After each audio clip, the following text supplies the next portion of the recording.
السلام علیکم ورحمۃ اللہ وبرکاتہ۔ ناظرین، بہن کو عربی میں کیا کہتے ہیں؟ بہن کو عربی میں کیا کہتے ہیں؟ بہن کو عربی میں اختن کہتے ہیں۔ اختن، اس کو جملے میں آپ اس طرح استعمال کر سکتے ہیں: ہاذہی اختی، ہاذہی اختی، یہ میری بہن ہے۔ ہاذہی اختی، یہ میری بہن ہے۔ بیوی کو عربی میں کیا بولتے ہیں؟ بیوی کو عربی میں کیا کہتے ہیں؟ بیوی کو عربی میں زوجہ کہتے ہیں۔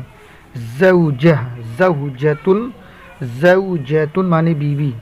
اس کو عربی میں اس طرح آپ جملے میں استعمال کر سکتے ہیں: ہاذہی زوجتی، ہاذہی زوجتی، یہ میری بیوی ہے۔